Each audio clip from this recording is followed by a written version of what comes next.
لوگوں کو social media پر مناظرے کرنے کا بڑا شوق ہے۔ بارہا لوگ کہتے ہیں جناب آپ ہم سے مناظرہ کریں، تو جب بات شروع ہوتی ہے تو فوراً ہی بھاگ جاتے ہیں۔ مثلا انگلینڈ سے ایک بندہ مجھے بار بار کہہ رہا تھا کہ جناب آپ سے مناظرہ کرنا ہے، میں نے بڑوں کو ہرایا ہے، آپ سے مناظرہ کرنا ہے، آپ کی ویڈیوز میں نے دیکھی ہیں۔ میں نے کہا کس موضوع پر مناظرہ کرنا ہے؟ جناب رفع الیدین پر، کیونکہ آپ کو پتہ ہے کہ غیر مقلدین جو ہے بس رفع الیدین کرنا فرض ہے، اس کے بغیر نماز نہیں ہوتی، یہ ساری ان کو باتیں رٹائی ہوئی ہیں۔ تو میں نے کہا دیکھیں جناب، آپ صلی اللہ تعالیٰ علیہ وآلہ وسلم نے حج کا طریقہ سکھایا، نماز کا طریقہ سکھایا، روزے کا طریقہ سکھایا، ساری طریقے آپ علیہ السلام نے سکھائے، بلکہ قرآن پاک میں لقد کان لکم فی رسول اللہ اسوۃ حسنہ، تمہاری بہترین طریقہ آپ علیہ السلام کا ہے۔ تو کوئی ایک صحیح روایت ایسی لیا ہو جس میں آپ علیہ السلام نے نماز کا طریقہ سکھایا ہو اور اس میں آپ علیہ السلام نے فرمایا ہو کہ تم نے رفع الیدین کرنا ہے۔ کوئی نہیں لا سکا، کیونکہ ذخیرہ احادیث میں ایسی کوئی صحیح روایت موجود نہیں ہے جس میں آپ صلی اللہ تعالیٰ علیہ وآلہ وسلم نے نماز کا طریقہ سکھاتے ہوئے آپ علیہ السلام نے رفع الیدین کرنے کا طریقہ سکھایا ہو۔ اگر یہ فرض ہوتا، اس کے بغیر نماز نامکمل ہوتی، تو ضرور آپ صلی اللہ تعالیٰ علیہ وآلہ وسلم سکھاتے۔ تو میں نے اسے کہا کہ جناب کوئی ایک روایت، بلکہ میں تمہیں بتاتا ہوں، بخاری میں کئی روایات ہیں، 667 روایت ہے بخاری میں 667، جس میں آپ علیہ السلام نے نماز کا طریقہ سکھایا پورا، اس میں آپ علیہ السلام نے رفع الیدین کا طریقہ ہی نہیں سکھایا۔ تو اس نے کہا جناب پہلا جو رفع الیدین ہے اس کا ذکر بھی اس میں تو نہیں ہے۔ میں نے کہا ہم نے کب کہا کہ وہ فرض ہے؟ ہم نے کب کہا کہ واجب ہے؟ ہم نے کب کہا کہ پہلا رفع الیدین نہیں کریں گے تو آپ کی نماز نامکمل ہے؟ تو نہ فرض ہے نہ واجب ہے، وہ تو ان میں آتا ہی نہیں ہے۔ تو اس طرح عوام کو کیا دیتے ہیں، دھوکہ دیتے ہیں۔ میں نے کہا کوئی ایک ایسی روایت لے آؤ قولی آپ علیہ السلام نے فرمایا ہو کہ تم رفع الیدین کرو، تو ظاہر فرض اسی سے ہوگا نا، واجب اسی سے ہوگا۔ نہیں تو میں تمہیں دکھاتا ہوں کہ آپ علیہ السلام نے منع کیا ہے۔ مسلم شریف میں حدیث ہے، نسائی شریف میں حدیث ہے کہ آپ علیہ السلام باہر سے تشریف لائے۔ جابر بن سمرہ کہتے ہیں کہ ہم نماز پڑھ رہے تھے تو نماز میں رفع الیدین کر رہے تھے، آپ علیہ السلام نے ہمیں اس سے منع فرمایا۔ اب یہ ترجمے میں ڈنڈی مارتے ہیں کہ جناب نماز سلام میں ہاتھ پھیر رہے تھے، سلام والا واقعہ اور ہے، سلام والی حدیث اور ہے۔ وہ اس سے اگلی حدیث ہے، اس میں یہ ہے کہ جابر بن سمرہ کہتے ہیں ہم حضور کے پیچھے نماز پڑھ رہے تھے اور سلام پھیرتے ہم ہاتھ اس طرح کر رہے تھے۔ اور اس میں کیا ہے کہ خرج علینا رسول اللہ صلی اللہ علیہ وسلم، آپ علیہ السلام باہر سے تشریف لائے، نحن رافعو ایدینا فی الصلاۃ، نماز میں رفع الیدین کر رہے تھے۔ تو یہ ترجمہ کرتے ہیں کہ سلام میں ہاتھ اٹھا رہے تھے۔ اس پوری حدیث میں سلام کا ذکر ہی نہیں ہے۔ نسائی شریف حدیث نمبر 1185 میں سلام کا کہیں ذکر ہی نہیں ہے۔ اگلی روایت ہے جو سلام والی ہے وہ واقعہ اور ہے اور یہ واقعہ اور ہے۔ اسی طرح مسلم شریف میں حدیث ہے 968، اس میں آپ علیہ السلام نے بھی منع فرما دیا، اس میں ایک لفظ بھی سلام کا نہیں ہے۔ اس سے جو اگلی روایت ہے اس میں سلام کا ہے، وہ واقعہ اور ہے۔ تو کیا آپ یہ سمجھانا چاہتے ہیں کہ آپ علیہ السلام نے سلام کرتے ہوئے جب صحابہ کو روکا پھر بھی صحابہ جو ہے وہ ہاتھ اٹھا رہے تھے؟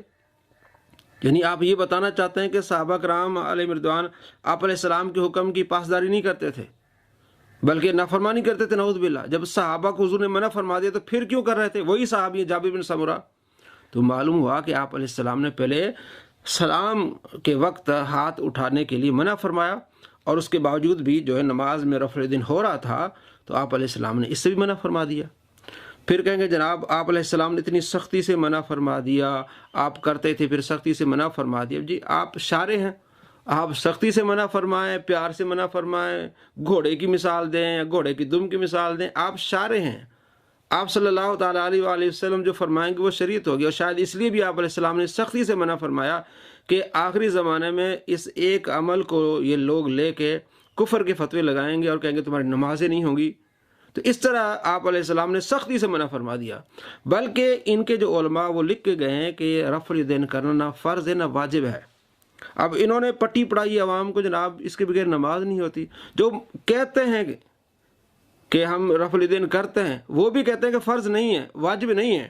آپ اسلام 360 اٹھا لیں، 257 نمبر جو روایت ہے، صحیح روایت لکھا ہوا ہے، اور اس میں یہ ہے کہ حضرت عبداللہ بن مسعود رضی اللہ تعالیٰ کہتے ہیں کہ آؤ میں تمہیں نماز کا طریقہ سکھاتا ہوں، اور میں تمہیں نماز پڑھاتا ہوں جس طرح حضور نماز پڑھاتے تھے۔ آپ نے نماز پڑھائی، پہلی مرتبہ رفع الیدین کیا، بعد میں نہیں کیا۔ یہ صحابی صاحب النالین والوسادہ، جو آپ علیہ السلام کی نالین اٹھاتے تھے اور آپ علیہ السلام کا تکیہ اٹھاتے تھے، ہمیشہ آپ کے ساتھ رہے، تو انہوں نے تو رفع الیدین نہیں کیا۔ اور اسی کی شرح میں نیچے انہوں نے لکھا ہے کہ جناب رفع الیدین کرنا نہ فرض ہے نہ واجب ہے، یعنی مستحب ہے، کریں گے تو ثواب، نہیں کریں گے تو گناہ نہیں، یعنی جو کر رہے ہیں وہ بھی یہ کہہ رہے ہیں کہ نہ فرض ہے نہ واجب ہے۔ تو اس جو ان کے نزدیک مستحب ہے، اس مستحب پر اتنی لڑائیاں کرنی، اتنے مناظرے کرنے، اور دوسروں کو کہنا کہ تمہاری نماز نہیں ہوگی۔ ہمارے پاس دلیل ہے، آپ علیہ السلام نے منع فرمایا ہے۔ پھر کہہ کہ جناب باب اور باب پڑھ لو، باب الامر بالسکون فی الصلاۃ، نماز کا یہ باب ہے کہ سکون کے ساتھ آپ نے نماز پڑھنی ہے۔ تو اس باب کے تحت پہلی حدیث، پھر اگلا جو جز ہے وَالنَّهْيُ عَنِ الْإِشَارَةِ بِالْيَدِ، کہ ہاتھ کے ساتھ اشارہ نہیں کرنا، اس کا جز وہ اگلی جو ہے وہ روایت ہے۔ تو یہ باب کا بھی آپ کا رولہ ختم ہو جاتا ہے۔ تو آپ علیہ السلام نے اس سے پھر آ جاتے ہیں جناب امام مالک کرتے تھے، امام شافعی کرتے تھے۔ بھئی آپ جھوٹ نہ بولیں، امام مالک نے اپنی کتاب المدونۃ الکبریٰ میں لکھا ہے کہ میں ایسے رفع الیدین کو نہیں جانتا جو رکوع کو جاتے ہوئے کرتے ہیں یا رکوع سے اٹھتے ہوئے کرتے ہیں۔ ان کی کتاب المدونۃ الکبریٰ جلد 1 صفحہ نمبر 165 پہ کہتے ہیں لا عارف رفع الیدین فی شیء من تکبیر الصلاۃ لا فی خفض ولا فی رفع، رکوع کو جاتے ہوئے رکوع سے اٹھتے ہوئے ایسا رفع الیدین میں نہیں جانتا۔ حالانکہ موطا میں وہ رفع الیدین والی حضرت عبداللہ بن عمر والی روایت لائے ہیں کہ حضرت عبداللہ بن عمر کہتے ہیں کہ میں نے دیکھا کہ آپ علیہ السلام نے رفع الیدین کیا۔ تو امام مالک کہتے ہیں کہ ایسے رفع الیدین کو میں نہیں جانتا جو رکوع کو جاتے ہوئے کیا جاتا ہے، رکوع سے اٹھتے ہوئے کیا جاتا ہے۔ اب کیا امام مالک بتانا چاہ رہے ہیں؟ خود حدیث لکھی ہے، بتانا ہی چاہ رہے ہیں کہ وہ طریقہ منسوخ ہو گیا، وہ طریقہ چھوڑ دیا گیا۔ آپ ہمیشہ مدینے میں رہے ہیں، اگر مدینے میں یہ عام طریقہ ہوتا رفع الیدین کرنے کا تو امام مالک ایسی بات کیوں کرتے ہیں؟ فرماتے ہیں میں ایسے رفع الیدین کو جانتا ہی نہیں ہوں۔ آپ دیکھ لیں ابھی بھی مالکیوں کی نماز بغیر رفع الیدین کے کرتے ہیں۔ تو آپ اماموں کی طرف جاتے ہیں۔ پہلے جب آپ بات کرتے جناب ہم کسی کے مقلد نہیں ہیں، ہم تو حدیث کی بات کریں گے، ہم تو قرآن کی بات کر رہے ہیں۔ جب وہ پھنستے ہیں نا فوراً کہیں گے امام شافعی کرتے تھے جی، امام احمد بن حنبل کرتے تھے جی آپ پہلے آپ کہہ چکے ہیں کہ ہم حدیث پر بات کریں گے، قرآن پر بات کریں گے، آپ ادھر کیوں جا رہے ہیں؟ پھر ہم آپ کو بتاتے ہیں ہمارے پاس تو دلیل ہے کہ وہ مجتہد تھے۔ آپ علیہ السلام کا فرمان ہے کہ مجتہد خطا بھی کرے تو اسے ایک ثواب ملے گا، اس کا طریقہ بھی ٹھیک رہے گا، اس کو نماز کا ثواب ملے گا۔ تم تو مجتہد نہیں ہو، تم تو ان کو مانتے نہیں ہو۔ اور امام مالک اور امام ابو حنیفہ رحمۃ اللہ علیہ اور امام ترمذی نے لکھا ہے کثیر تعداد میں اہل علم صحابہ اور تابعین کا یہی قول ہے کہ آپ علیہ السلام کی جو نماز ہے اس میں رفع الیدین نہیں ہے۔ تو اس کے بعد اس کی جناب نہ قول آئی نہ آج تک اس نے کوئی بات کی ہے۔ تو اس طرح عوام کو دھوکہ دیتے ہیں کہ نماز رفع الیدین کے بغیر نہیں ہوتی۔ بھئی کوئی ایک حدیث لے آؤ نا کہ فرض ہے، واجب ہے، کوئی ایک حدیث ظاہر ہے وہ قولی حدیث ہوگی، آپ علیہ السلام کا فرمان ہوگا نا کہ بھئی اس کو یہ لازمی کرنا ہے، اس کے بغیر آپ کی نماز نہیں ہوگی۔ دنیا میں ایسی کوئی قولی حدیث ہی نہیں ہے۔ آپ علیہ السلام کی نماز پر اور صحابہ کی نماز پر اس طرح جھوٹ بول رہے ہیں، بلکہ آپ صلی اللہ تعالیٰ علیہ وآلہ وسلم اس کو منع کر دیا، منسوخ کر دیا۔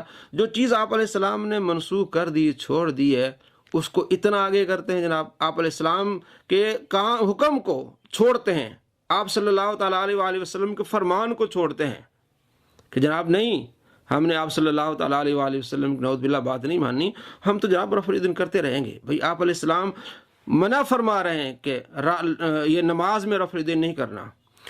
نسائی شریف 1185 آپ دیکھ رہے ہیں، فرمایا یہ کیا کر رہے ہو، اسکنوا فی الصلاۃ، سکون کے ساتھ نماز پڑھو۔ السلام علیکم ورحمۃ اللہ۔